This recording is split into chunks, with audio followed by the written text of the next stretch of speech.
And welcome to another episode of Unnamed Sports Show right here on Gorilla Cross Radio, streaming live on GorillaCross.com, the Gorilla Cross app, Facebook Live, YouTube Live. We are everywhere. I'm your host, Quan59, and we have another dope show for you today, broadcasting live from downtown Las Vegas. Got my man, just in time, Josh Williams, back in the building with me. What's good? Man, another good day in the studio. I got my Knicks jersey on. We got a Knicks legend, Sonics legend. Is that a Jerome Williams jersey? This is. Did you steal that from him? No, this one I think was given. Okay. Pretty sure it was his though. It's super long. It's embarrassing to wear sometimes. It's definitely a dress. It's a dress. Got your Mariah Carey dress on. Yes, 1,000%. This is Mariah Carey at the All-Star game with her Jordan jersey on. Not even a question.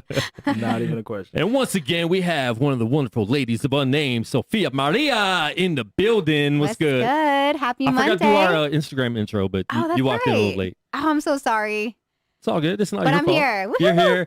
Listen, glad to have you back in the studio. Yes. How was your weekend? It was great. How about your guys's? Good. I had a great weekend. Great weekend. It was good. Yeah, you saw Zelly Vibes. Yeah, you watched her she was dope. She was really dope. She's amazing. The sound system in that room wasn't very good, but But what I like is when a performer can still perform, even with not good sound and not a good stage and all that. So she was really dope. So hopefully we'll have her on our show sometime soon. Yes. Talk about her music. And I don't know if she knows anything about sports, but the show must go on, as they say. Show must go on. Yeah, that's amazing. You have to work with what you have, and I'm sure you've dealt with that before too. Oh my gosh, are you kidding? Just have bad Mic sound goes systems. out. The time that I came to see song you. starts skipping. Yeah, no, the time I came to see you, Nothing they couldn't. was working. Yeah, they couldn't figure it out. So it happens. Yeah. And if anything, like the last show I did, it was in California, and my song started skipping, so I just sang it a cappella. But it worked out better that way. It was, Yeah. If you have talent, you have talent. I guess. Now when you're a engineered creation, You can't. The show stops. Yeah. Like the show does not go on. The show. But artists stop. need to know how to adapt to any situation, and a good artist will do that. So that's dope. That's cool. That you know how, Sophia. That's good. But we're gonna get right into it because last week we had NBA legend, Hall of Famer Rick Barry live on the line. MVP. MVP. Get that man his full. Give him his flowers, Quan. We did. We gave him a lot of flowers last week. He yelled at me a little bit. He yelled at all of us. That's I think he was yelling at everyone. He did. I think Sophia was the only one that didn't catch any rap. No. Well, me too, probably. No, you get it. But I'm used to it. That's how my family is. It's just straight to the point. It was just normal. We always have yelling in our household all the time. So to me, it's like birds chirping and music. Chirping. It's white noise. White noise in the background. It's fine. It is what it is. Yeah. But we have another legend from our era, Josh, that we watched all the time. One of my first basketball cards ever. I remember my first basketball card. I got the 88 Fleer pack. Okay. At the grocery store, Smith's. Yep. Opened it up. Wayman Tisdale. My first basketball card ever. I always remember that. But in that same pack, I had a Dell Ellis and an Xavier McDaniel. So we have X on right now. We're going to play a quick video for those of you that are new to Xavier McDaniel. You shouldn't be. You should know who he is. Well, some are kids. There's some youngsters out there. But we're going to get into this quick promo video to kind of show you who he was right here, right now. Unnamed Sports Show. This is Xavier McDaniel.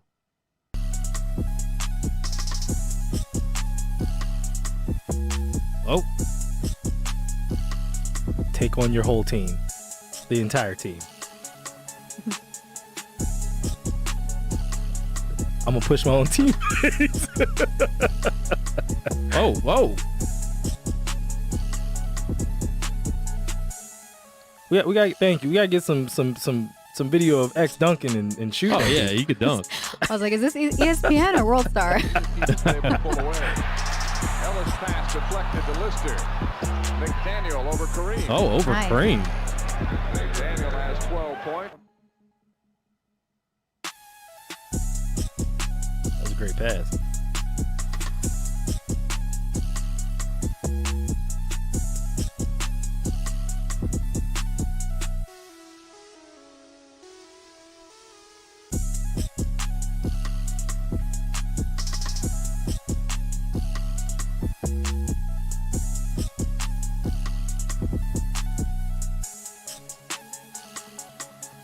Play with passion, man.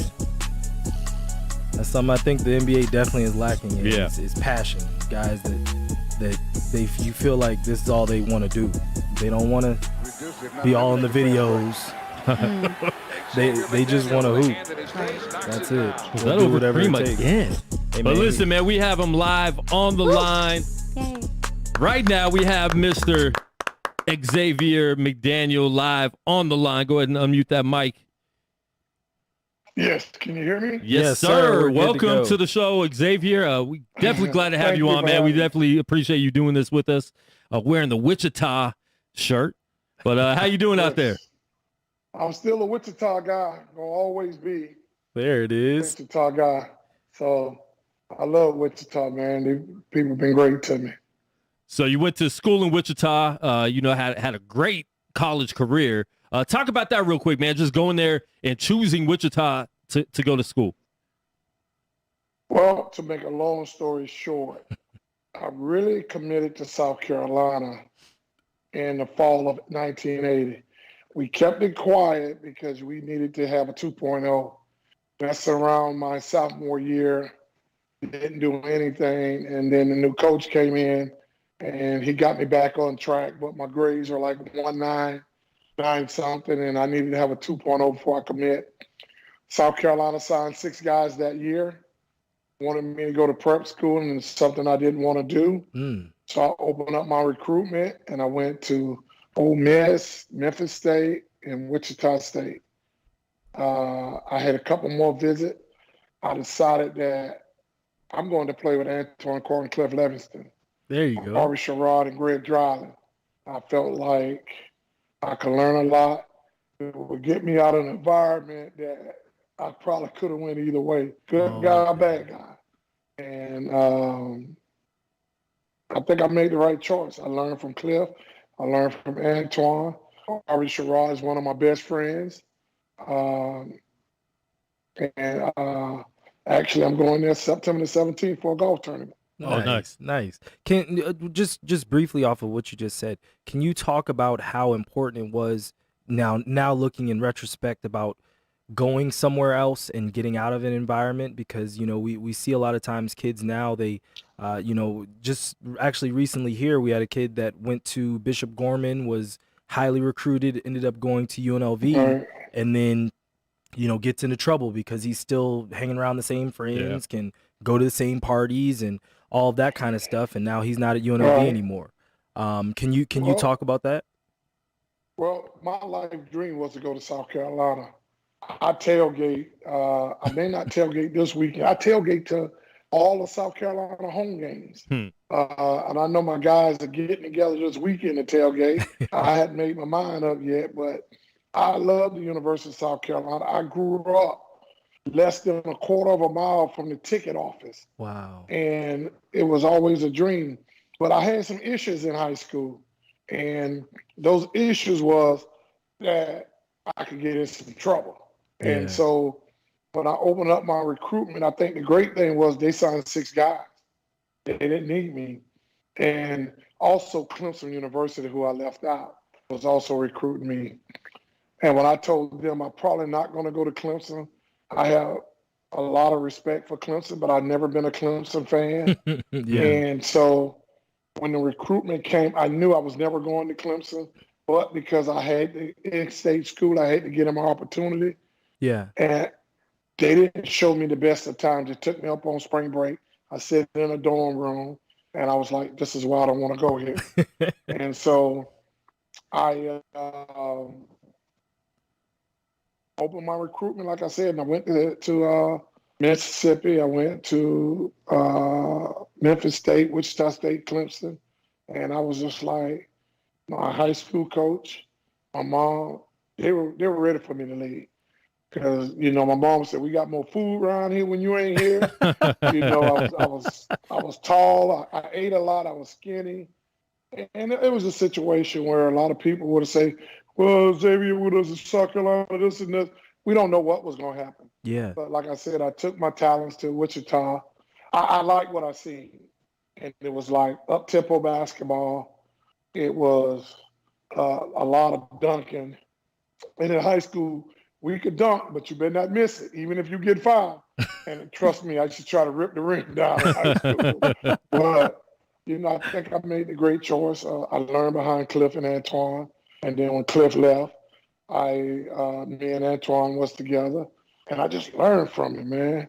Antoine, everybody see him as the big dog. But I remember when he was 6'9", 220, very skilled, jump hooks, dunk on anybody. I mean, the best power forward in the country.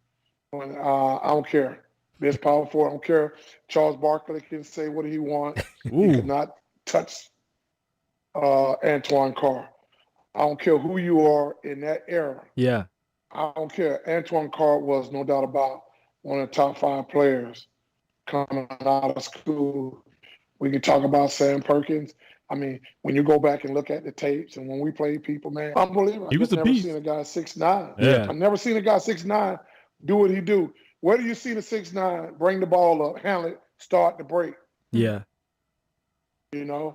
And a lot of people see him as Antoine Carter, big dog in San Antonio and Utah, but I remember the skill guy. And I just wanted to learn from those guys and pick up for them because, like I said, he's the most talented guy I ever played with besides Patrick Ewing. He was a center. I didn't realize that many guys went to Wichita State at that point. I knew Cliff Levingston was there, but I forgot that you played with Cliff. But I completely didn't remember. You're forgetting Arby Sherrod. Yeah. Second best guard coming out of the country in 1981 behind Michael Jordan. Yeah. Greg Dryland was the number 2 center behind Patrick Ewing. We had another guy, Cedric Phillips from Cliff Levingston High School.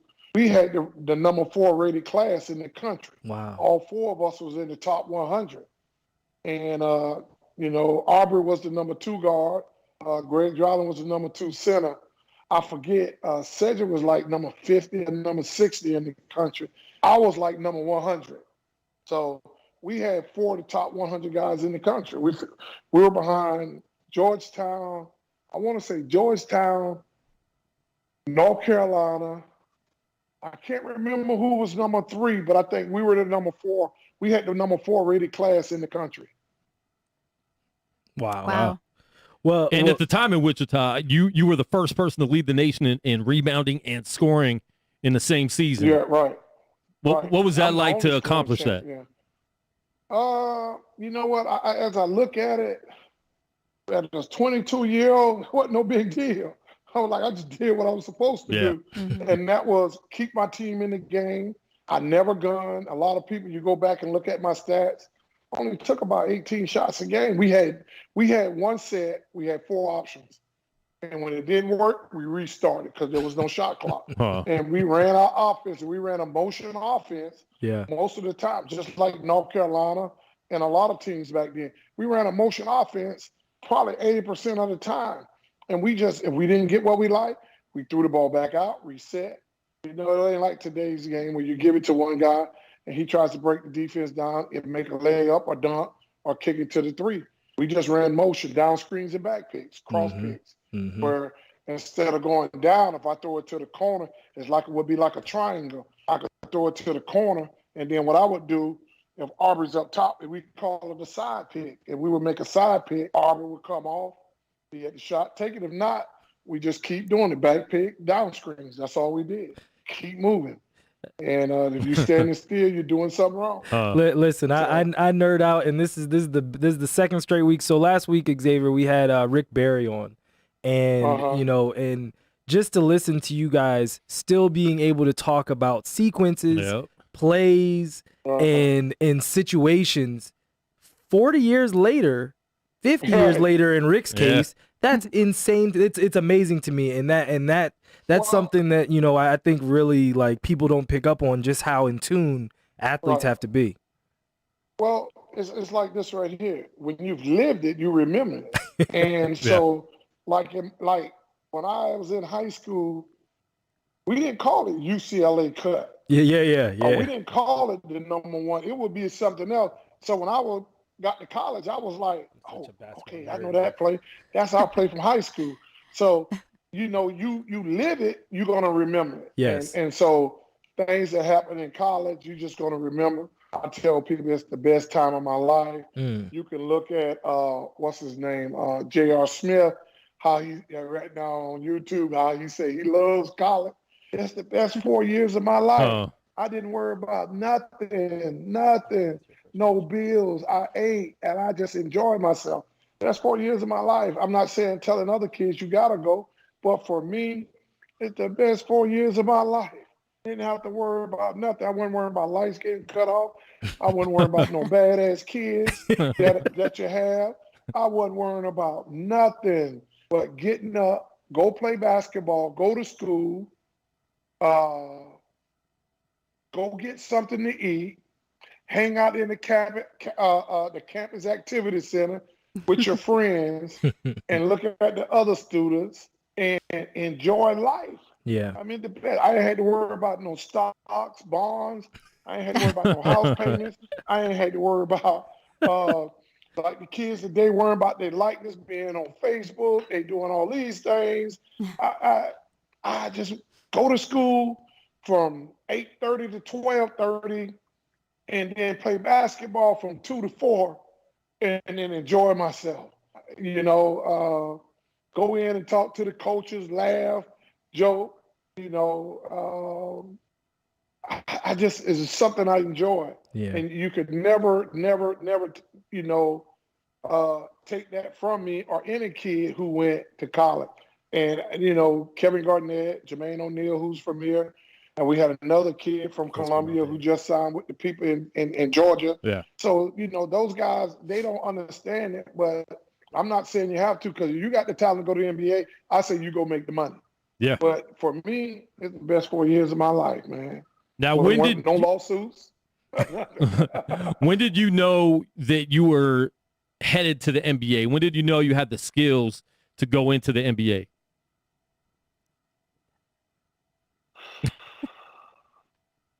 Do you want the fictitious part or you want the real part? I want the real. Because the fictitious part, the fake of me would say, since high school, I knew I was going to the NBA. I got books where girls will sign it and say, good luck on your college career and hope you make the NBA. But realistically, I think when Cliff Levingston went pro in 1982 and Antoine went in 83, I knew it was a reality. Probably 83. I was 20 years old. I thought that I could play in the NBA. But in my mind, as a 17, 16, 17, 18-year-old player, ain't nobody could tell me I wasn't going to make the NBA, you know. But it was always a dream. But, yeah, the mindset say since I was 16. But in reality, I knew I could play in the NBA when I watched my teammate go. And then the next year I watched my teammate go. And then now I'm a junior. I got to make this decision. Yeah. I decided to go back to school. And I did something nobody ever did before. I still believe that my jersey, that basketball, everything that when I did, not really basketball, but the jersey should be in the Hall of Fame right now. And I think what I contribute to basketball, I should be a Hall of Famer. A lot of people may look at the NBA numbers, but what my numbers as good as anybody those first 7 years. Yeah. But then when you get traded, it ain't like today's game. I got traded to better teams. And then some of those teams I got Reggie Lewis, and then now, I mean, it's like they're starting over. Yeah. And I just got in a eggshell and couldn't get out. Yeah. But or some quicksand, I should say, and couldn't get out. But when you go look at Karl Malone numbers, you look at my numbers or Chris Mullin's numbers, my numbers are way better than their numbers. The first part of my career. Yeah. Unfortunately, I hurt my knee in '88. And I played on it for about 5.5 months, and it didn't start really getting to me until I got about 32, because I'd never been hurt, you know. But, you know, I have no regrets. I still enjoy it. Best job in the world. Now, all right, so you started talking about the 85 draft. Can we slowly just break down the 85 draft? It was Patrick Ewing, Wayman Tisdale, Right. Benoit Benjamin, then you. You were the fourth pick Yeah, in the 85 draft. And I can honestly tell you, I should have been the number 2 draft in the pick. Okay. Because I felt like I was better ready than Wayman Tisdale, because a lot of people didn't realize Wayman. I knew Wayman since we were in high school. We was at BC Camp in Georgia, and the late Wayman Tisdale, rest his soul. And I played against Benoit, and I won the head-to-head battle against. I used to have to guard that big boy, you know. He would have 37, I have 40. He'll have 30, I have 28, but I have more rebounds than him. Yeah. We used to go at it, Creighton versus Wichita. Big game. And everything in the paint I already know I'm dunking. Huh. I ain't fooling around with shit that night. I'm going to dunk it. But I felt like Patrick was no doubt about the best player in the draft overall. No doubt about that. He was probably the best player in the draft for the 4 years prior to that, maybe even 5, counting high school and 4 years of college. But I felt like I was the best number 2 player coming out, even though I went number 4. And I always tell Patrick Ewing, hey, how my trophy doing? I felt like I should have won Rookie of the Year that year. And I think that him being in New York, him being Patrick Ewing, he played 50 games. I played 82 games. Wow. I averaged 17. He averaged 20. So I always tell Patrick that you take my 82 worst games, my numbers are just, if not better than yours. Yeah. You go back and take my 82. I played 82 games. You take my 32 worst 32 games worst. and put his 50 plus my best 50 up. But you don't play but a little bit over 50% of the game. If you play 50 games on 82, what's that about? It's 56%? like, yeah, somewhere in there. So, somewhere around there? Yeah. And so you play basically half the season. How do you get Rookie of the Year? Wow. I played 82. See, I didn't realize you played 50. Me and him have that ongoing battle every time. I say there's no doubt about it. You are the man in the 85 draft. but you didn't play enough games to get that award. There it is. That's how I feel. He know I feel that way. Now, Zay, and now X, you were all rookie that year.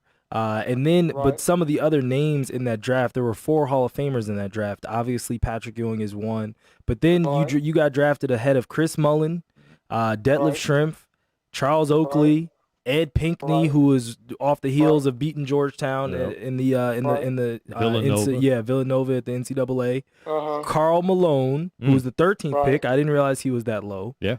Bill Winnington's in that draft. Joe Dumars is in that draft. Right. AC Green. But then you start getting in the Right. second and third round, like Arvydas Sabonis is in that draft. I was like, wow, there's a lot of dudes in that Well, he draft. got drafted. He didn't play until He did, like yeah. 12 Years years later. later. Yeah.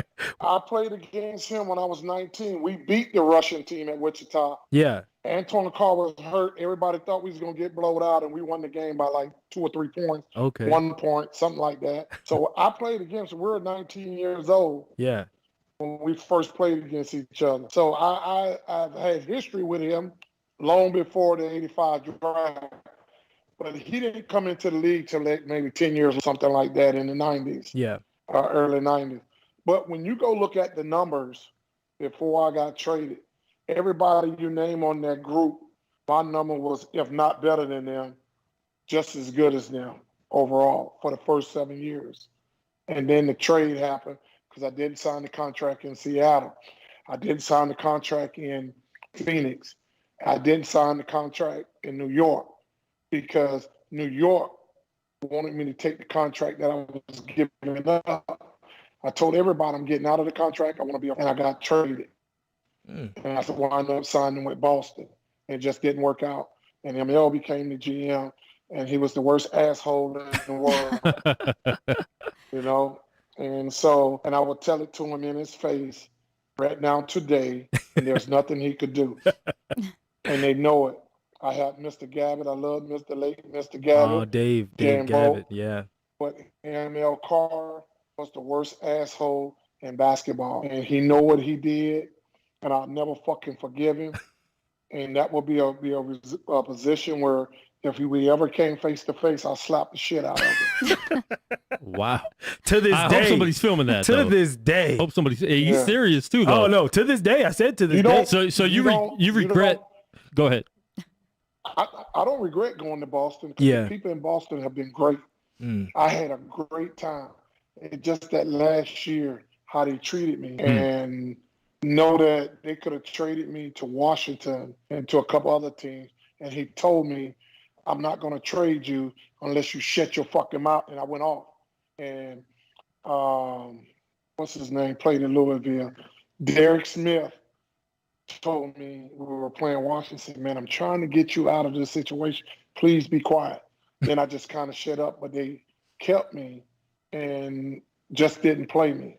Wow. And not because I couldn't play. Yeah. But you don't do guys like that and expect for me to shake your hand, you know? Yeah. And but I love Boston. Yeah. I love going, and when I went there a couple of years ago, people were happy to see me. Have no issue with Boston or the fans. It was just ML Carr.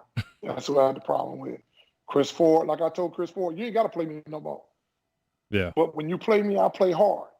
They could tell you not to play me, but they're going to fire you. And then they're going to say you didn't get the job done. So they're going to fire me. I'm going out the way I want to go out. Yeah. Yeah. So I don't, that situation, ML Carr, I have no respect for him. None whatsoever. All right. You started your career as the Seattle Supersonics. Seattle doesn't have a team anymore. Hopefully they will soon. But you started your career in Seattle. Talk about that team, because that was a really good team. You ran into the Lakers a couple times in the playoffs, but you had a team that definitely was championship contenders. So talk about that team, man. Dale Ellis, Older Paulies. I mean, that was a great team back then. That was a really great team. To be honest, the way the game is going now, we could have beat some people. We've utilized Dale Ellis as the Steph Curry of the 80s, because Dale Ellis is no doubt about one of the more better, pure shooters in the game have ever seen. Yeah. I seen this guy, Aubrey. We traded for Aubrey Sherrod. I watched this guy, him and Aubrey, have a game of horse that lasts almost an hour. Nobody, they couldn't miss. So he could shoot. We had Tom Chambers. They did have Tom Chambers. That's right. Yeah, should be in the Hall of Fame. Yeah. Should be, no doubt about.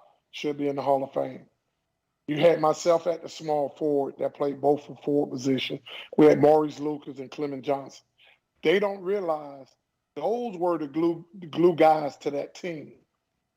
And that year we kept Clement, but we let Lucas go. Clement was on the bench, but we needed those tough guys to keep guys in check. And Bernie wanted me to be that leader. I'm just a third-year player. I'm 24 years old. I hadn't even turned 25, and you want me to be that leader. And I didn't think I was ready for that role. And so 87, man, we get hot. And at the end, we finished with number 7 seed. We were playing Dallas Mavericks. They beat the crap out of us. And I was like, Bernie, Mark Aguirre just killing me. I mean, I said, this guy's killing me, man. I said, Tom, you got to come down and trap quick. We supposed to trap and get it out of his hand. So I said, Bernie, let Tom guard him and let me do the trapping. I'll be quicker. And it worked. So I started guarding Sam Perkins. And so every time Aguirre would get the ball, I would run and trap it, and we realized he would give it up. And so when he would throw it out, we would just match up again. But every time he would catch it, I would run at it. And I would hustle back, get back.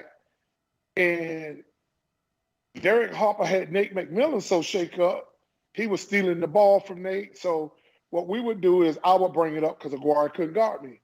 So if Aguirre is going to pick me up full, what you think I'm going to do? Shit, I'm going to shoot up the court and go in for a layup or a dunk.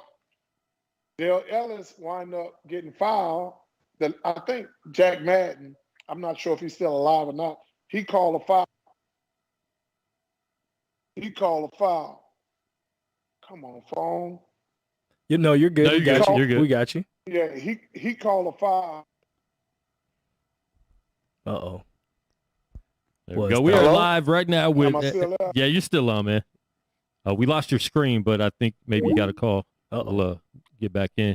But we are live on the line with NBA legend Xavier McDaniel.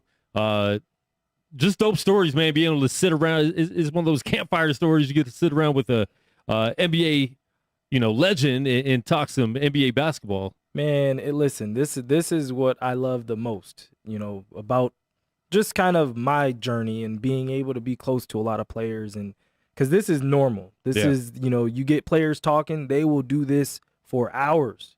And a lot of times I've been lucky enough to be the fly on the wall and get stories and get like the funny stories, especially funny stories I can't tell. But darn it. No, Quan knows because he'll always try to get some. I've given him some, but a lot of the stories, man, they have memories like steel traps. They do not lose anything. Yeah. It's amazing. It really, really is. That's so cool. Yeah. You got to remember all those plays. Yeah, I mean, remember the plays, footwork, where you were. Yeah. Oh, where you were. Who you were talking to. Yeah. Tom Chambers isn't coming down to trap hard enough. Boy, that's 88. That's 87.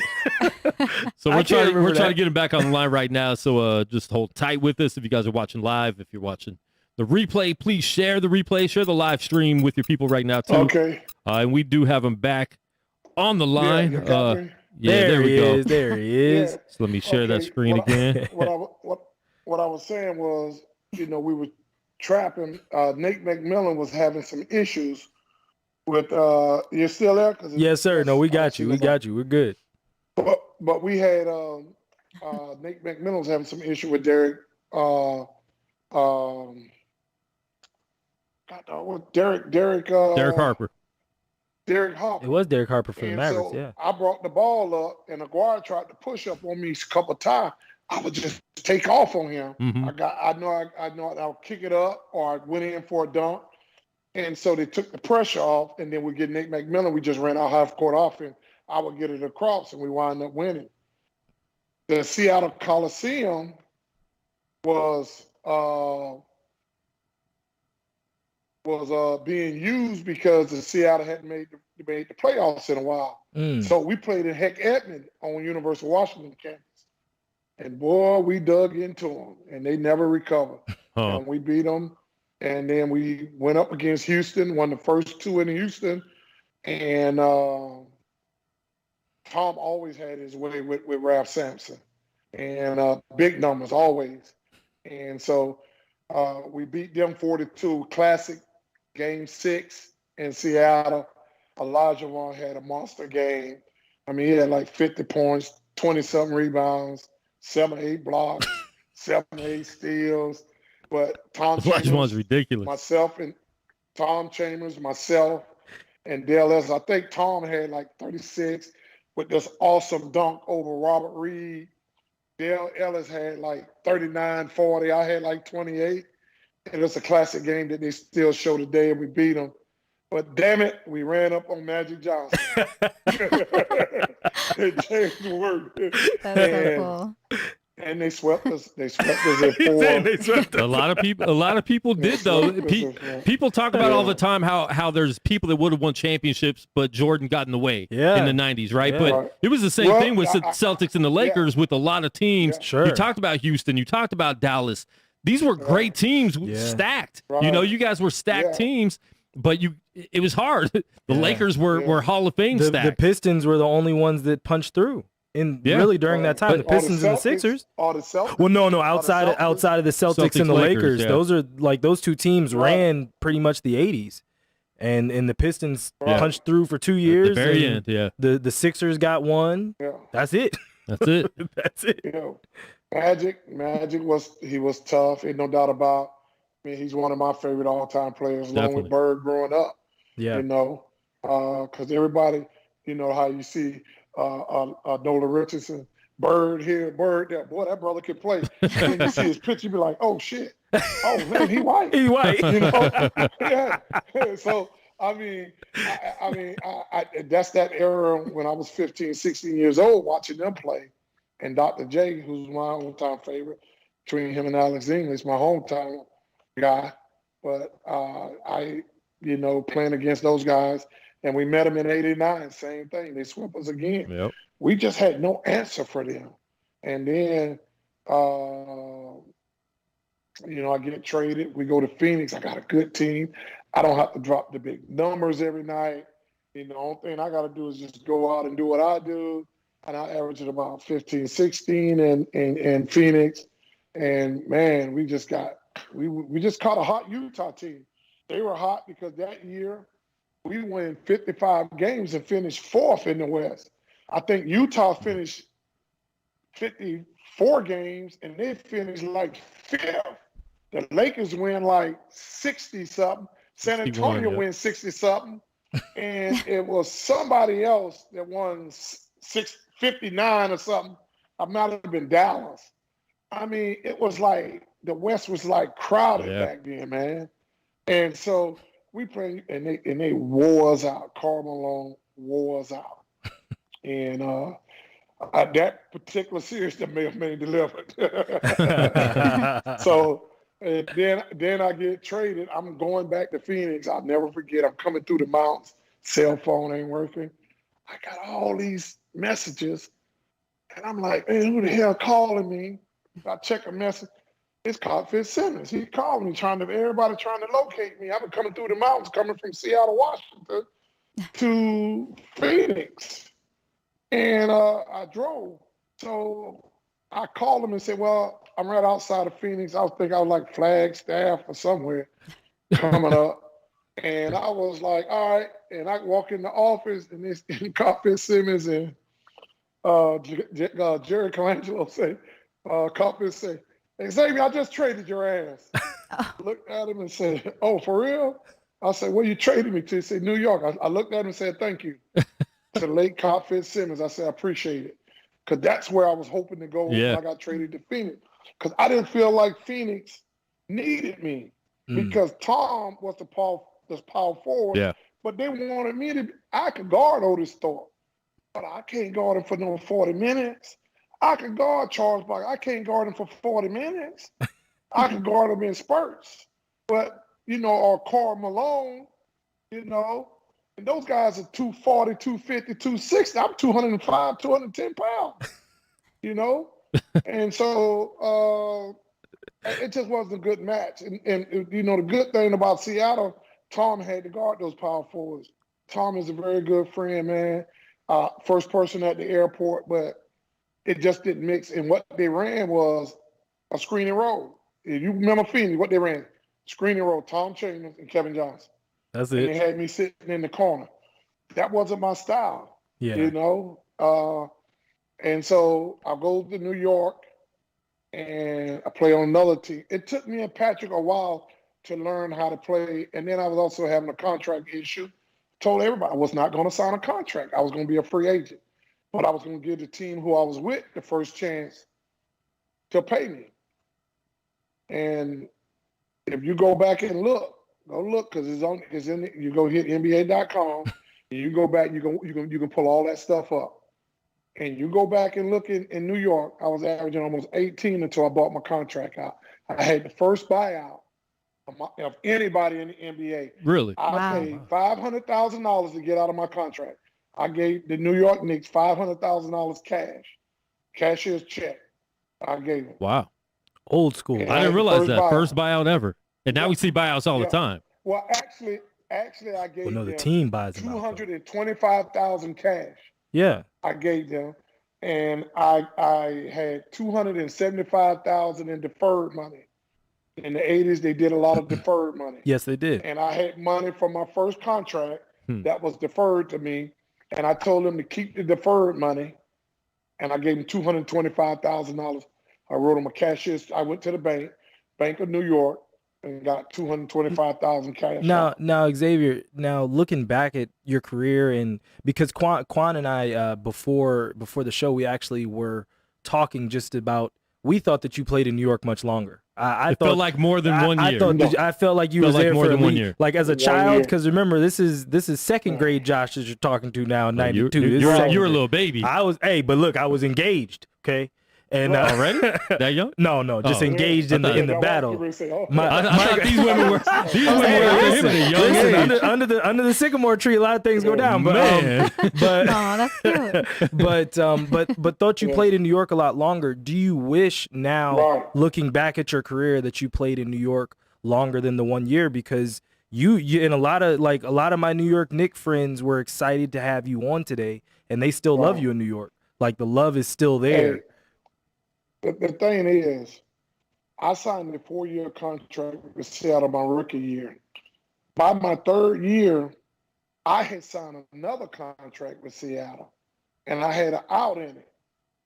So I already had done signed, which I had another. I signed actually in 7 years. I had 3 contracts because I signed the 4-year deal, and then I got an extension, and I could get out that contract. So after 2 years.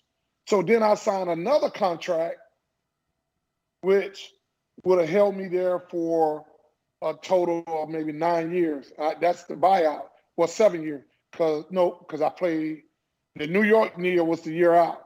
So the one contract I signed, it was for like 4 years. But I said we could get out after like 1 or 2 years, and then I signed another one. And we put another out in it. So I would have been on my third or fourth contract with Seattle. And I wanted some money because I'm looking at all these guys getting this money. And I just read that Jerome Kersey just signed for $12.8 million in Portland. Seattle offered me the same contract. And I was like, I would accept this contract, but you had to take these other 2 years off. Yeah. They wanted me to keep the whole contract plus the 4. And I was like, Bob, if I take this, I'm going to be mad at you. They didn't fault. We're in a hotel downtown Seattle, all 3 of us. And we're sitting in there, and I was like, no. I said, so you're telling me and Jerome Kersey are the same players? And I said it nothing to go with the late Jerome Kersey. Yeah. Great guy, got to know him. But I said, we're not the same players. Yeah. I said, we're not the same players. I just gave him 41. 2 weeks ago. I hate you. I just gave him 41. Yeah. So I was like, that's the proof right there. Contract for what he do. Yeah. But you know, you had Terry Porter, you had Clyde Drexler, and he didn't have to do what I had to do. Yes. It was a good contract. Yep. If only I could get rid of those other 2 to 3 years I had. And when I wasn't willing to do it, and then Phoenix offered me a contract, and I called David Falk, and David was wanting to file agreements with him because they tried to go behind his back. Was David your agent? Was David your agent, Xavier? Yes. I did not know that. David was my agent. I did not know that. So David Falk wanted to file agreements. I said I wasn't signing it. And because they said I could never make more than Tom Chambers and Kevin Johnson. I had nothing to do with that. Wow. This is business. New York. And I would just wish Bob Whitsitt, not Bob Whitsitt. Bob Whitsitt was in Seattle. Dave Checkett and Ernie. Well, Ernie kind of been up front, say that they made a mistake. Dave Checkett has never came up. You could talk about my knees all you want. They were bad then and they bad now. I never miss a game. I never missed a game. You go look up in Boston, you'll see 82, you'll say 82, and I think I played 69. And most of those games I was eligible to play. They just didn't play me. So it doesn't matter if you got bad knees as long as you come into work and you come into play. That's right. You know, because if you play this game long enough, you'll have injuries. Yes. And so he said something, I read something where he said that I had bad knees. Well, you knew I had bad knees when you signed, when you traded for me. Yeah. You knew that. And you knew I was going to get out because I told you I was going to get out the contract. Mm-hmm. You had from November, and this is why I love Pat Riley, sent me a letter. He said, basically it was an apology letter. And I could call him right now. There's no ill feelings. Just be honest and let people in New York know that you made a mistake. Yeah. You probably cost us a championship because like boxing, it's all about matchups. Yeah. You know, Pacquiao may beat somebody else. But then Moderna, what's the name, who beat somebody else? I mean, you know, styles sometimes can mess up other styles. Like if I had to play against Mark Aguirre every night, he gonna kill me. Yeah.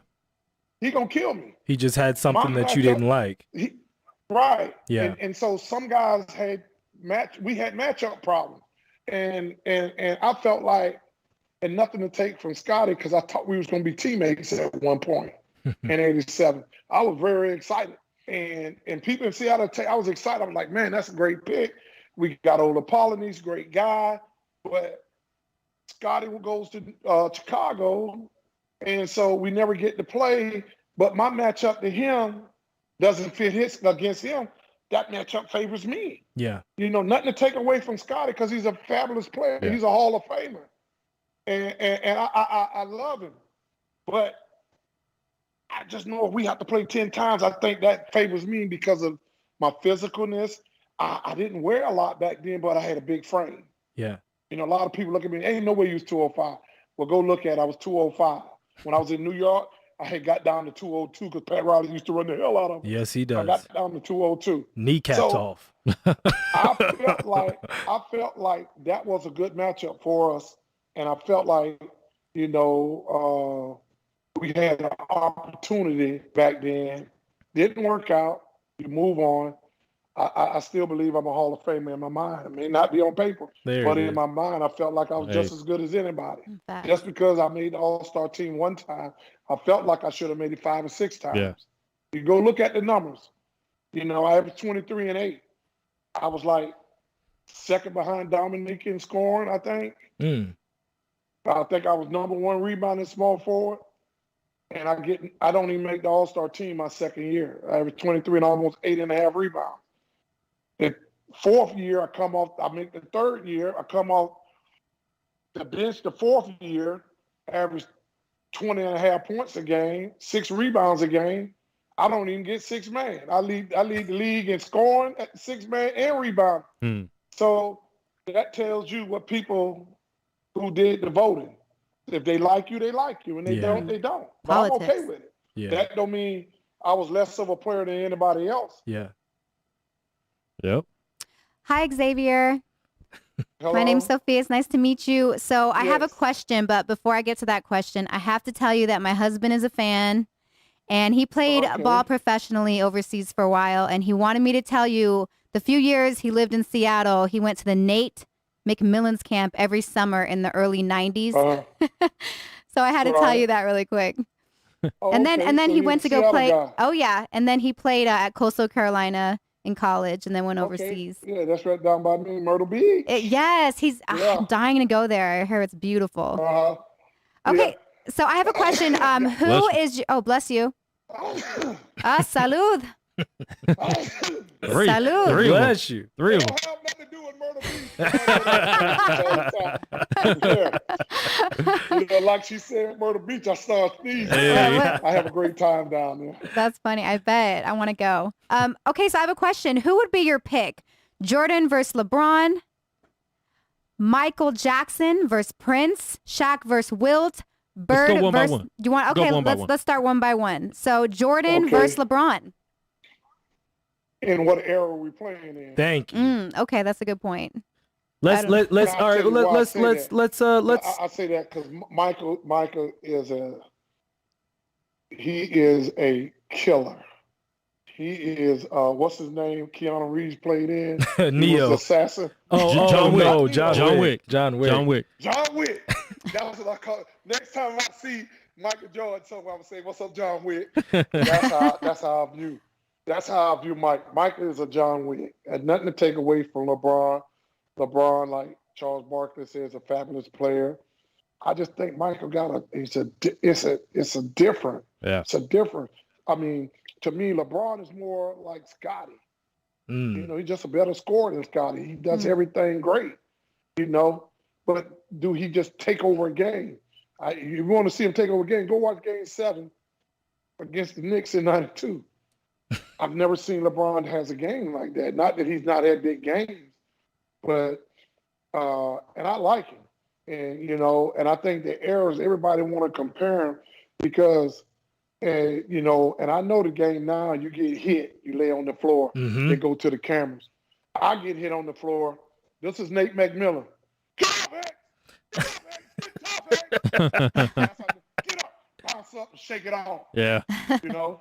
LeBron lays on the floor, and I'm like, man, guys will be on his ass if he plays with us. You got to get up. You got to bounce up. You never show no weakness. But I know why they do it because now they're going to go to the tape, and they want to see if it was a flagrant foul. Yeah.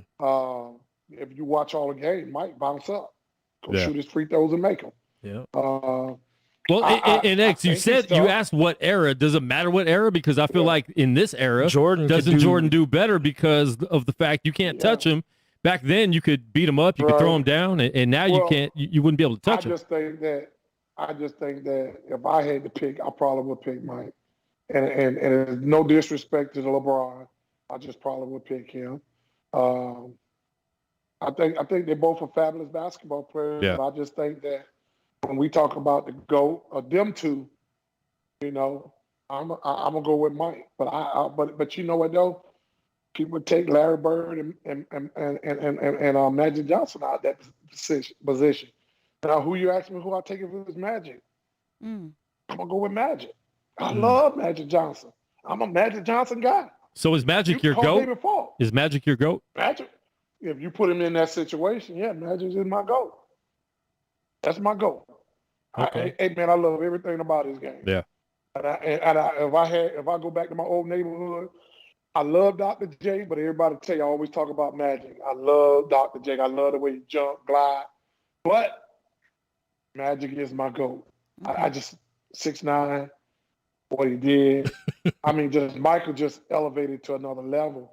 But that's my GOAT. That's my guy. I love it. Right. Yeah. I love it. He was the guy that you grew up cheering for.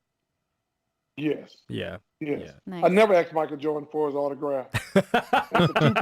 Ain't but two people in the NBA that I physically asked for the autograph.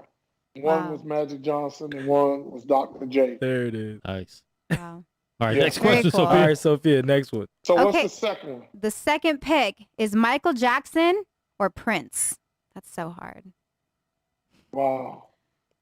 I like both of them. I can tell you mine. Mine would be like Michael both. Jackson. Okay, you're Just Michael 'cause there's Jackson. just too many Michael songs, Jackson. too many hits. Shimon. Well, they both got hits. I mean, boy, Right. you don't go no wrong. I probably like close my eyes and say, "Wait, tell them to move around and just pick one." I mean, that's Right. a really, really good one. That's hard. Prince. Oh man, and Nikki. Oh. You Right. got Billie Jean. Come on, man. Man in the that Mirror. would be a tough one. I would say. I'm gonna say Michael Jackson, and I'm gonna tell you why. Why? When I was in college, and BET was just getting started, and they would say the premiere is coming up, I would miss class. Okay. I never miss class with so I would miss class. There it is. I'm trying Love to watch it. that premiere of Michael Jackson. There it is. Yes. Okay. Yeah. So I'm gonna say Michael Jackson. What's the next one? I feel you on that. Okay, so Shaq versus Wilt. Ooh. That's another good one. I'll tell you, I'll take Shaq Diesel. Oh wow. Just talked to him. I just talked to him the other night. I got FaceTime, and they actually did. I know him. They put him on the phone. He called me legend. So I'm gonna take Shaq. Oh, that's The dope. reason why I'm gonna take Shaq. The reason why I'm gonna take Shaq is, I watched some tape of Wilt Chamberlain and the way he used to jump, block shots, but he wasn't dunking them like Shaq and knocking people down and Breaking being rims. nasty Yeah. and stuff. But there's no doubt about it. You don't lose on that. I will go with Shaq. Not everybody cheers for Goliath, man. I gotta pick Wilt. Wilt. Nice. Well, I mean, Now, listen. But see, you left Kareem Abdul-Jabbar. Yeah. No, see, we didn't give three. We didn't give three options. We just came with two. But you give me Kareem. I've never seen nothing like this. I even told Bernie, and my little baby took a picture with Kareem at the All-Star game in Charlotte. We was in the hotel, and every time I see Kareem, the first thing that come to my mind was, I say, Bernie, why are we doubling this old motherfucker, man? This motherfucker 40-something years old, and we doubling him. I say, Elton got to hold him on his own because he picking. I mean, he's just such a fabulous passer. And when you go watch the YouTube stuff, with the YouTube being so big, I'm a guy, even at 58, I go back and I watch guys that all these old tapes. I just pull up a name and I just, to this day, I just watch stuff. Yeah. But I think Kareem, now if you put all three of them, I'm going to take Kareem. Okay. But with those two, I got Shaq. Shaq. All right. And it's crazy that Kareem's kind of an underrated player now because all-time leading scorer. I still have him as the GOAT because he did so much. He had a shot that nobody has ever been able to duplicate or even try. Yeah. And blocking shots and the longevity in his career. College career. Come on. Was College, probably high the school. greatest college collegiate athlete. Technically, Irvin Johnson used to throw it. I was like, now this guy throwing hooks with the left hand and right hand. So Magic kind of took it upon himself to start doing it late in his career in the late 80s, going into the 90s and stuff. And what's your next one? All right, next one. Okay, the next one is Bird versus Durant. Oh. Bird. I like Bird, it. Man. I like it. I'm telling you, man. You don't appreciate guys like Magic and Bird because TV is so big now. Yes. That they got cameras everywhere, and these are no makeup stories. We watch them run around the guard and then come out and give 42. Yeah. These are legendary stuff, man. And people don't appreciate these type of guys anymore because everybody put out these YouTube videos and they don't miss shots and stuff. And, you go back to Houston and watch the All-Star game and he shoots and throw up his hand and show that he's number one. Don't even take off his warm-up and say, I hope y'all compete for number two. Who's ready for number two? I mean, now, be honest, now, Xavier, quickly. He's another guy, man. Quickly, because I know you had to guard him in his heyday. So give me a quick Bird story, like maybe when you were a rookie, because I know he used to torture rookies. So can you give us a Bird story from when you were in Seattle? I played him pretty good as a rookie, but I'm gonna go to '89. because somebody sent it to me about Sean Kemp, but I'm going to give you the correct story. Oh, okay. My grandmother had just died, and I wasn't into the game. And Derek McKee was guarding Larry Bird. I was guarding Kevin McHale.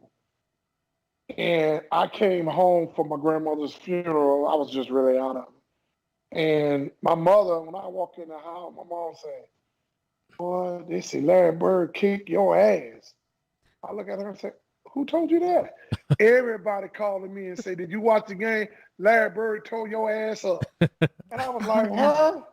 I said, I didn't even guard him. I guard Kevin McHale. He probably had like 20, 22 points, you know? And I wasn't really into it. I didn't have a big game. I might have had 10 or 12 points. Didn't play. I went to the bench, head down. So we were playing them in Seattle. And Bernie Bickerstaff said, Derek, you got Larry Bird. Actually, you got Kevin McHale. I said, no, I do not. I got Larry Bird. He said, no, Derek, our best defensive player. I said, yeah, he probably is our best defensive player. But when my mother, who don't even watch basketball, tells me Larry Bird kicked my ass, that's who I'm guarding tonight. So when they go to tell her what he did, then I know it was on me. And he said, do you want Larry?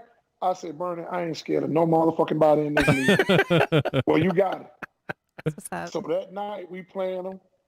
We playing him. It's the fourth quarter. I'm kicking his ass all night. He looked at me, the third quarter just in. He looked at me and said, oh, X, I'm about to light your motherfucking ass up in this fourth quarter. And I walked right to him and said, look up at the scoreboard. I've been kicking your ass all night. And so he might have finished with 11. I think I finished with 28, 32, something like that, 30 plus and stuff. And because a lot of times I didn't guard him. My rookie year, my second year, when Derek McKee became the starter, he used to guard him, but everybody, because he played small forward, and I played small forward, people thought that he was getting those points on me. So I was like, fuck that, I'm going to get him myself.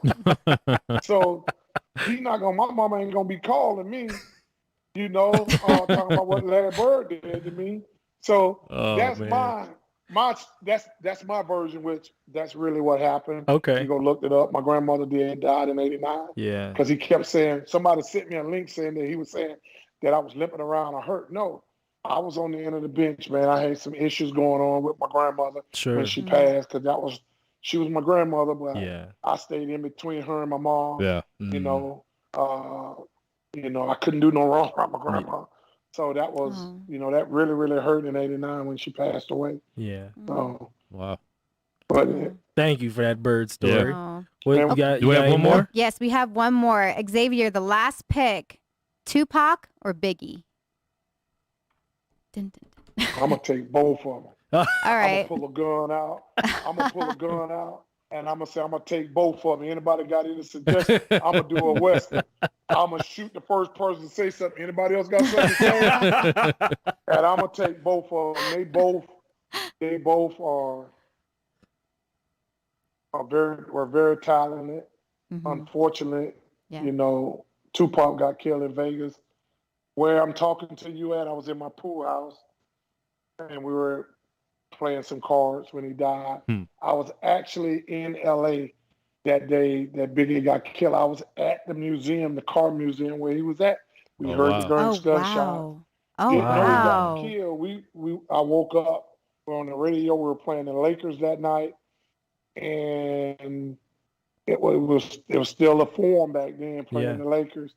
And that morning got up, and that was when everybody was like, Biggie got killed. And we was like, oh, me, Sam, Cassell. My brother actually was there. Jack, my brother was there that night as well. Yeah. That's crazy. Biggie and Puffy. Really? Yeah. I was there that night. We had rented a limousine. Tony Massenberg was there. Oh, wow. There was a lot of us there. Yeah. It was really a day party. Okay. And if you look at the timeline, everybody was leaving around 9, 10 o'clock. It wasn't like it was late. Yeah. And we were all leaving like 9, 10 o'clock. We had got a limousine that night, and the limousine, we all got in the car and went on and didn't know anything until the next morning. I cut the radio on, getting ready for a shoot around, and radio was like, Biggie got killed. I was there. Wow. I heard the shots, you know, and unfortunate, man. But those guys, man, they were only wish they were alive to be able to tell their story. And unfortunate, man, you know, we do a lot of back and forth with each other, and it's unnecessary. I mean, I've even said some things today about ML Carr, you know, but I mean, we just do so many negative things, you know, and unfortunate, man, the rap game is I love it. You know, I used to love Run DMC, Houdini, you know, and all those guys back in the day, LL Cool J, I Need Love. Oh my God. And, you know, I love Big, I love Pop. And they all had some great things to say, man. It's too bad that, you know, the brothers had to go. Yeah. You know? Can you see us on your screen yet? Because we want to play a game with you in a minute, and you have to be able to see us. I can see you. I can see you guys. Okay, perfect. Go ahead, jump into it. Let's get into that. So we have a game we want to play. It's called What Were You Thinking? So we're going to put up some pictures, and I want to know what you were thinking at the time of these pictures, all right? All right, here's the first one. What were you thinking, Xavier? I was thinking I was going to whoop his ass. I love it. You know, Mike the one that said F you first. Yeah. And then I said F you, and then he said F you. And then I said, what you want to do? And you can see Jake O'Donnell's in the back. Yeah, CJ. He gave us both a tech, you know. Number 11. I don't know why I know Jake O'Donnell's number. Why do you know that ref's number? That's impressive. I know way too much. That's impressive. That's one of the all-time great refs. Yeah, he was one of the all-time great really refs. good ref, yeah. I mean, you could talk to him. You know, it ain't like the way it is now. The referees didn't, as I got later in my career, they didn't like you to talk. But the guys like Jake and Jack Madden and Ronnie was good. Ronnie Nunn. Yeah. You could talk to those guys. I mean, you could be saying some outlandish things like cursing and all, and Ronnie would look at you and some of the older officials got it all out. Hugh Evans got it all out. Okay. I remember one time I got fouled and it was like, all right, you done got fouled now. Don't say shit else to me tonight, X. I mean, I ain't even get fouled. As soon as I got the ball, he called a shooting foul. Went to the line, made two, and he said, don't ask for another fucking foul. That's great. That's how the officials was. It was entertaining. And I wound up shooting like 8-10 free throws tonight. Wow. But I never said another word, though. That's great. That's great. All right, next one that we have here. What were you thinking, X, on this one right here? Because Rick Fox wasn't going to get your back. He's too pretty. He's too pretty. So this is you're going up against Larry Johnson and Mourning. What were you thinking? Well, Mourning was trying to grab Larry. Larry was mad I was being physical. If you go watch that game, I remember, man, like it's playing today because they hit that damn jump shot over me. And I just had my hand up and body, and Dale Curry, I wasn't going to let him run. Yeah. And because he was killing us. He was lighting us up. And I said, Rick, I got him. You guard Larry. I got Dale Curry. I'm going to show you how to play him. Put him on the ground. After that incident, I said, now you go guard him. He ain't going to make another shot. And, because I was actually guard, but he was taking it up for his teammate. It was another going to whoop his ass, too. But LJ, great guy, man. He a great guy. Great guy, too. I got to get LJ on the show. Guy. I got to get LJ on the show. Definitely. I didn't think about that. Definitely. All right, next one for Xavier McDaniel. What were you thinking in this picture? The Michigan basketball coach. Oh my God, this is too funny. I love it. I'm not even gonna lie. Somebody sent that to me. I don't even remember. I don't know why I did that to Juwan Howard. I mean, the throat. You got his complete jugular, man. I don't know why I did that to him. Wow. And I was playing with New Jersey. That looked like a New Jersey. Yeah, that's New Jersey Nets. Wow. Yeah. I love it. All right, we have one more. We have two more. I already know one of them. I know you know which one I'm about to put up right now. I know that because this is probably the most famous picture of them all. You almost ended Wesley Matthews' career before it started because he wouldn't have been born. if you finish this off, but you choking out Wes Matthews of the Lakers. Look, I mean, I've never seen anyone look like they're almost dead. Like he's gasping in an for NBA air. game, He's not sure if he's gonna get another breath. Yeah, X, what were you thinking? To be honest, I really don't know. And the funny thing is, Wes Matthews went to the University of Wisconsin. When I was in high school, I was being recruited by the coach that coached him. I'm trying to think of his name. And they sent me a poster of them, and I had it on my wall, and Wes Matthews. And that's where I first learned about Wes Matthews. I actually tried to apologize to him. I was in a club in Atlanta. He probably couldn't breathe to respond. So you tried to apologize. And he started acting crazy. He was like, went and got the security and said this and this. And I was like, dude, I was only trying to apologize to him. And the guy said, well, just leave him alone. So all right, hold on, X. Wait a minute. He thought you were going to choke him out again. Wait a minute, X. Wait a minute. He thought you were going to choke him out again. I just want to say this, okay? If me and you ever got an altercation, you had me by the throat, I don't think we could ever be cool. I don't know. I'm pretty good about squashing the beef, but that one, I think we're gonna have to stay on other sides of the road. He probably thinks about that every day. I just wanted to apologize. I just wanted to apologize to him that, you know, what I did. Because my mama asked me, what the hell is wrong with you when she was alive? When it happened, I think that was like 87, 88. Yeah, that was 88. She said, what the hell is wrong with you? Everybody calling me, talking about, go get the newspaper. She said, well, she had my dad to go get the newspaper talking about, you all over here choking people. What the hell wrong with you?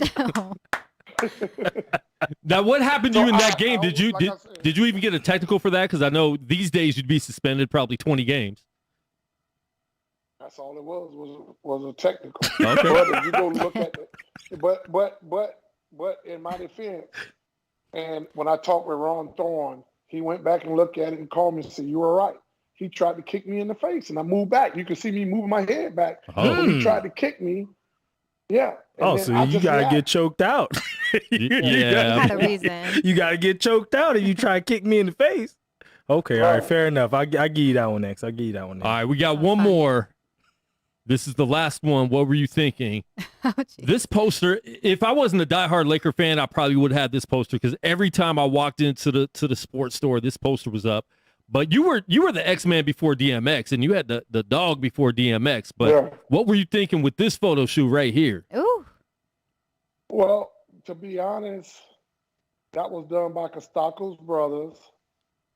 I was actually scared of the dog because I don't trust nobody's dog but my own dog. And I don't have one no more. And they colored the green eyes in it. And when I did it, they put the X in it. And they wanted me to look like a tough guy. We did it in a parking garage in downtown Seattle and sprayed me with water. And you look, I don't look very big right there, but everybody loved that poster, man. When I've always gotten great reviews on that poster. Classic. Yeah, I got great reviews on that poster, and it was a number one seller, man. Yeah. Costacos brothers, man. That was a very, very good poster. I'm not sure what year it was, 87, 88, somewhere around there, I think it was. But it was in downtown Seattle where we did it, man. That was a great poster. That's nice. Love it. All right, X. I just had one last question before we get you out of here. Watching the game today, what do you wish was different about today's game? And what do you wish was different in your era in terms of if you could bring something to your era from today's game, what would you bring? What I like about today's game is how they go to the cameras and they look at some of the dirty stuff people do. You can't get rid of it. They got too many cameras in there. Now, that's what I wish they would do. Because then you would see I wouldn't be in as many fights or choking people out. I love my era. I love the physicality of the game. I love that. I don't like what they do now, just shooting the three. You know, these analytics have it where if you take 10 shots and make 6 and shoot 50%, but if you take the same 10 shots and make 40%, you got the same score. And that is true. Numbers don't lie. But in basketball, you go, and I'm going to go give you a little reference. The Houston Rockets would have been in 2 finals if they would just only shoot some twos. And by them keep shooting threes and missing, and then all of a sudden Golden State get hot, who wins the game? You take some twos, you win the game. Numbers don't lie. Yep. Analytics don't look at the game of basketball and what's going on through the course of the game. That's right. And stuff. And so I don't particularly like the analytics because I've heard from friends who coaching that one of the things they talk about, if you ain't talking about analytics or being friends with guys, me and Vernon Bickerstaff ain't never been friends. You know, we've been cordial to each other. He been the coach, I've been the player. Yeah. Cobb Fitzsimmons, we ain't never been friends. But this is what I'm hearing from a lot of things, you know, because now the players kind of run it, where the coaches and the GM used to run it. Now, I do like what they got as taking control of where they want to go. And I was trying to do that 30 years ago. Yeah. And you'll get blackballed for that, or it'd be hard for you to get a contract. High 1992, coming off a 7-game series with Chicago, and I could barely get any offers. Yeah. What was your favorite team to play with, X? All of them, because they all pay well. Okay. Like I said, man, I've said it time and time again. What job that you get up and go play basketball and you make millions of dollars from? That's it. Yeah. Just Millions one. of dollars. Yeah. You wake up to go play ball. And it kills me that some kids and girls decide that they want to do drugs and not make this money that's out here. I'm not saying that your life should be about money, but if you're going to play it and get paid for it, why not take it? You know? Yeah. Because like I said, when I seen Cliff Levingston, when he came back from Houston and told me he was going to go to pro, and he showed me how much money he had in his new car, I was like, oh shit, they gave you all that money and you ain't got to kill nobody? That changed my life, man. It changed my life. That's a true story. Yeah. That is a true story, man. Think about it. You wake up and you go play basketball for 2 hours. You go to the game, even a game only 2 hours. You go, get out, I'm on the phone. What I said, get out. Still intense, Still man. enforcing. Man, still enforcing to this day. To That's what this you gotta day. do. You gotta do I that. just told him don't. Yeah. Right? But that's my thing, man. I just don't understand how people mess that up. Yeah. You know, I can go smoke some weed. I played 15 years, you know? Yeah. Right. And I just don't understand how they mess it up, man. Wake up for something you love, man. Yeah. You know?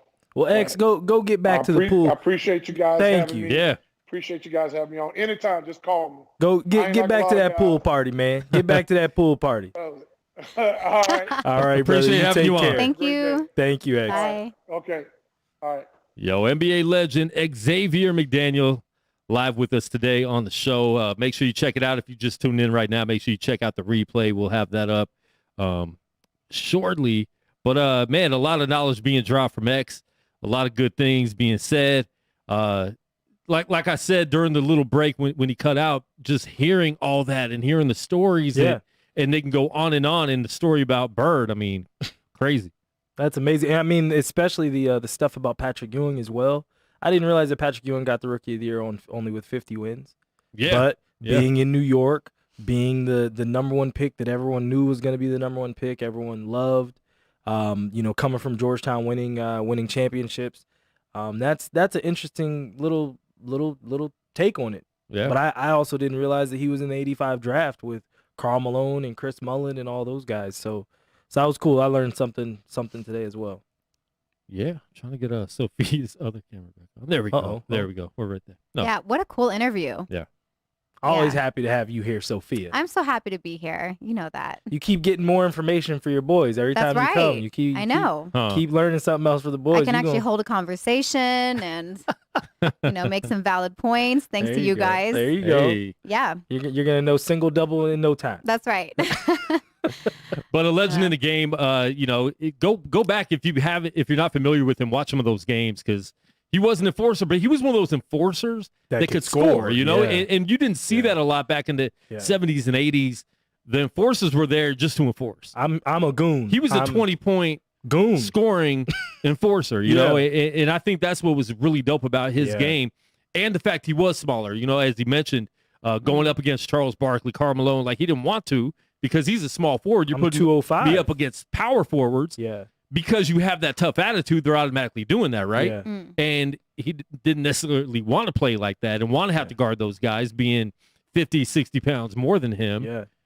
And he still did it. Yeah. Still played the defense and still putting up 20, 23 points a game, man. So shout out to Xavier McDaniel. Those Seattle teams were great teams. Yeah. Classic teams. Melissa Ferris earlier was saying that that's what got her loving basketball as she was in Seattle, watching Dell Ellis, Xavier McDaniel, Nate McMillan, Olden Polynice. Yeah. Tom Chambers was there for a little bit. That was before Sean and Gary got there. Sedell Threet, former Laker point guard. Detlef Schrempf, little baby. I'm not sure if he was there when Hersey Hawkins was there or not. I think no. Hersey right after. was right because that was more Sean. He got Kemp. like 90-ish. Yeah, that was more Kemp. He was in the middle of that, Payton. but yeah, I mean, one of those teams that could have won a ring if it wasn't for the Lakers being in the way. That's crazy. I didn't realize that they had gotten that close a couple times. There was some good series they had. And those, going back to the Dallas teams, the Houston teams. I mean, the 80s was stacked. Yeah, the 80s was stacked. So we talk about now the stacked teams, and I think now players are getting together to do this, but there were still stacked teams back then. I mean, talking about Dell Ellis, he's not in the Hall of Fame. No. Well, he was close. I don't think he had a good enough all-around career to get there. It was the probably not enough All-Star games. Yeah. All-Star games, when you don't have the All-Star games. And same thing with X. Like he said, he was only in one. Yeah. Probably should have been in at least 2 or 3 more. Sure. But there was so many players back then that were dope. Like, how are you going to fit him in small forward when you're dealing with James Worthy and all these other players? So, but just seeing that and going back to that and hearing from a legend that played in those days is pretty dope. Mm-hmm. Yep. Another good one, though. Super cool. Another good one. So Yes. All right, we got anything else before we bounce? What's on the? Did you see Javi Baez thumbing down the New York Met fans after crushing a home run? Yeah. So we said because every time we do bad, they boo us. Yeah. So now every time we do good, I'm going to boo them. The GM didn't like it. He's coming home, man. He's coming back to the Cubs. It's. He's not going to stay. He's not going to stay. He's not staying. He's not staying in New York. He was happy to play with his boy because Lindor is his best friend from childhood. They're both from Puerto Rico. But he's not staying. He's not staying there at all. Very, very excited. And I think Javi. he knows that, and that's why he's doing it. Like, look, man, I don't want to be here. Like these fans are going to be like this. Like, come out here and play then. As bad as Javi would have moments, because Javi always can go cold. The Cub fans, we don't boo. Yeah, I will say that about Chicago Cub fans. They don't really boo. I can't really remember how many people have booed. Yeah, I mean when when we've had our games. So yeah, I saw that and I was I need a producer in here to. Yeah. I be trying to help. I'm so and bad I'm at that. Like, I'm actually excited because Wednesday is going to be me and Chad's anniversary. Oh, hey, how long? Well, okay, so if we count going from our first marriage, it would be 6 years. Wait. We find out why? these stuff Why every day. do you do these things and expect us not to respond? Diarrhea of the mouth. I know. Okay, all right. Since I already said it, okay, because you have to break I it have down. no filter. My husband and I, we were married in 2012, but then we divorced for like year and a half, couple years. Oh. And then we got back together and remarried. Oh, wow. I know. You know what it was? So you go from your first anniversary, though. So, yeah, because if it was from our first, it would be 6 years. If it's going from 2015 the second time, it would be No, that would be 6 years. That would be 9 years. Yeah. Then 2015 would be 6 years. So Okay. and I go by the second time only because it's like, well, before that we were divorced. Now it's, you know what I mean? So I don't want to remember those So you times. just act like you were just dating before that. If it was Chad, I know time, Chad counting the whole thing. He's counting 9. How long were you dating before that? So we met in 2011, so a year before. Okay. So 2011 until then. But no, even like during that time, marriage. honestly, when we were divorced, we were still like, you know, talking and hooking up. I mean, I know he was probably hooking up with like a lot of people and probably Dang, Chad, we gotta get Chad on here next week, man. He has to defend himself. I know, yeah, for sure. It was like anything being that a had a hoe. hole, but yeah, so. Dotting and plotting. Wow. Dotting and plotting Chad. Chad. I mean, listen, if you get a divorce for a year and a half and apparently the Chad is great. gotta Dang it, you don't even Chad. remember the reference. No.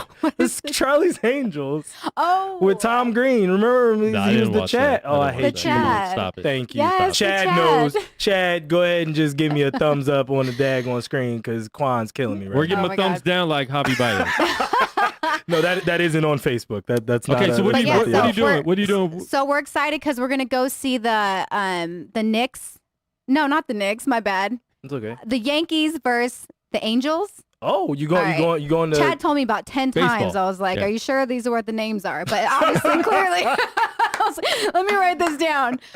But clearly, Oh, man. I don't watch baseball. But I'm Okay. excited because No, it'll that's be dope, like, yeah. it'll be my first baseball game. You going to so. Cali? We're gonna go to California. All right. Okay. And we're gonna see one of his good friends, brothers that used to play with him in Coastal and stuff. Oh, so nice. That's cool. yeah, I'm excited. It'll be dope. Keep your It'll be eye on the different. ball is all I can tell you. Because at the On the ball or the balls? No, it is no. my anniversary. No. I was joking. on the baseball, keep your eye. Because literally, I forgot to tell you. So that is something that happened. You I caught caught some a, balls? I caught a foul Quad. ball. I caught a foul ball at the Aviators. I saw game. that. Yeah. Fun. I saw that. Yeah. That is so cool. Yep, Thanks yep. for the invite. No, it was free He tickets. didn't even invite. Oh, It was free. Free tickets? 2. I had 2 free tickets. me and And- Sophia. No, it was You could have paid me for and yours. Medina. Now I'm going to Medea? Medina. Tyler Perry? No, not Medina. Oh, I thought you said Juan. Medea. Medina. I thought you said you and Medea. No, we're going to my first Aces game on Thursday. Fun. Oh, you haven't been? No, I'd never been to an Aces game. Okay. Yeah, That is baseball? no, Oh, that's I'm sorry, guys. What day is that? Thursday. Okay. cool. Thursday. Nice. Let's see if There, you can bring Quan to that. Well, I'm gonna see if Natalie wants to invite me. There you go. She has front row seats. All right, excuse me. I'll see what I can do. Nice. She's invited me a lot. It's dope. Last time I was there, Kyle Lowry was there. Yeah. John Morant Aw. was there. I mean, there's always NBA players Yeah, at the WNBA games. It's pretty dope how they support Kobe and, made and it cool. seeing them do that. I want to go. We should all go to a game. Let's Okay. go. Tickets aren't that. No, they're Well, not, I don't know. they're Can we crazy. get in if we don't have the shot? I don't know. We'll figure it out. We'll get a fake. Speaking of a shot, Tyron Woodley took a shot at Jake Paul. Did you watch the fight? No, it didn't work for me.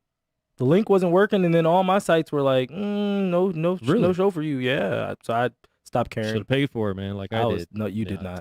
not. I refuse to pay for one of those fights because last time I paid Showtime, it didn't work, and I had to Yeah. get my money back. So Yeah. Oh, geez. I'll do the legal hacks, and I'm not paying $60 for that. But Tyron Woodley actually almost knocked him out of the ring. Yeah, Uh, he pulled it together though. Jake Paul Jake Paul was out of it going from the 3rd to the 8th. His Really? feet were solid to the ground, Yeah, out of breath. Tyron Woodley would take one swing, hit him, and then hold back again. Now, I know Tyron is a UFC fighter, but at the same time, I felt like it looked a little fixed because the Paul brothers can't lose right now. Obviously, yeah. It's not- Logan and Mayweather, that was an exhibition, so there was no winner or loser. yeah, But this is a pro fight. But if Jake Paul loses to Woodley, now there's no hype up for the next fight, right? Yeah, So now your homeboys aren't going to get paid if you beat me. You know what I'm saying? yeah. So that's what it looked like to me because it looked like if Woodley would have thrown a couple combinations, he would have knocked this dude out. Yeah. And I felt like he slowed down. I didn't like it. I feel like it's fake. Maybe not fake. I mean, they're obviously They're throwing. obviously throwing but punches. Yeah. I don't trust it, especially with that much money on the line in a entertainment type setting. Did you see my meme I and then posted? Woodley wants a rematch, of course. Yeah. The moms hugged afterwards, embraced, and danced around because they both, their sons got paid. Yeah. They got paid a lot of money. So I mean, listen, Jake Paul this year probably has made what, $30-40 million in the ring. Yeah, in the ring, bro. That's crazy. He's making money. Like that's crazy. And so we need to get Nate on to talk to him about. His fight. I do need to get Nate on. Yeah, I do need to do that. I love the post that Jake Paul posted. He said that he lost the fight, but the picture he posted with his girlfriend, and he was like, "I'm obviously winning." Oh, you know what's her name? She's a model. She's gorgeous. Jake won the fight. Jake won. He won? Yeah, Jake Paul. I thought he was like, "This is winning." Yeah, well, I'll show you. Oh, he's probably Beautiful girl. I'm sure she's. I was like, well, I would be winning too. I'm always winning. She's winning. I was like, guess that with her, you're winning definitely. Oh my gosh. She's dope. put up her picture. You got it? Yeah. Let's see what we got. Well, it's an ad right now. Hold on. Oh, here it is. Oh. Okay. I don't know if you can see that. Can you guys see? Well, see, I can't see There's her a little face. cheek. Well, let me go to her. Hold on. Yeah, there's no face there. She's bad. Hold on. Oh, she's bad. She's bad. That's a lot of makeup, Sophia. A lot of makeup. She's gorgeous. She looks good. She's pretty. Y'all are tripping. If she walked in here, you would... Oh no. Let's be clear. Let's be clear now. I didn't say that she wasn't pretty for the earth. I said that was a lot of makeup. Okay. Now, Earth, I like she's pretty. Once the makeup comes off, I gotta know what I'm dealing with. Okay. Because there's different kinds of pretty. That's there's pretty very where true. it's like I wake up and this is who I am, and then there's makeup can change this is who you. I build to be. My So- dad would always say, "Let me see a girl come out of the shower, and I can tell you if she's good looking or not." Yeah, it's true. Yeah, that's It's true. the truth. But So- I'm sure she's beautiful coming out of the shower. I'm sure he's fine. He's fine. I'm sure your dad was like, well, let me see. Go in the shower. Let me see you come out to see if you're hot. Right. Oh my goodness. That's too funny. At that point, I think I'm winning. What? If we're having shower conversations, You're like, I'm ready. I've won. Wow. I've done my job. There you go. That's the best though, right? In the shower, it's so fun. Wow. Why?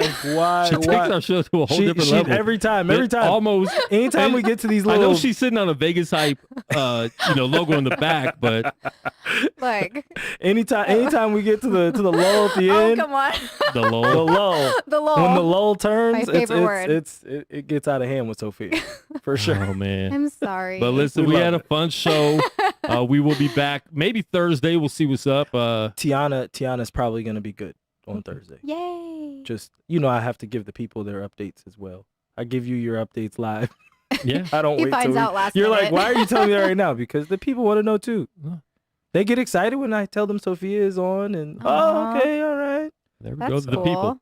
Shout out to the people. Sophia, That's you're what's going to up. be in California this week then for your anniversary? Yep, we'll be in Cali. We'll come back Friday. Okay. Oh, happy anniversary. Thank Happy you so much. anniversary to you, Thank Chad. you. Thank you. Yes. We'll all have to go to an Aces game soon. Yes, maybe let's do catch it. a playoff Before game. the end of Fun. the season, yeah, for sure. Maybe catch a playoff game. That would be dope. But That'd be cool. So we'll try to do that. And you're all invited. All right. We will be back Thursday, 2 p.m.-ish. We'll see. Because we got sports to talk about. Like Yeah, we've yeah, been we do doing have- interviews. yeah, We haven't we do talked have a to catch lot. But we might have a UFC interview also. So we'll let you guys know. Make sure you follow us at Unnamed Sports Show on all social media to catch the updates. For Sophia, Josh, Xavier McDaniel, I'm Qualified Now. We're out. Peace.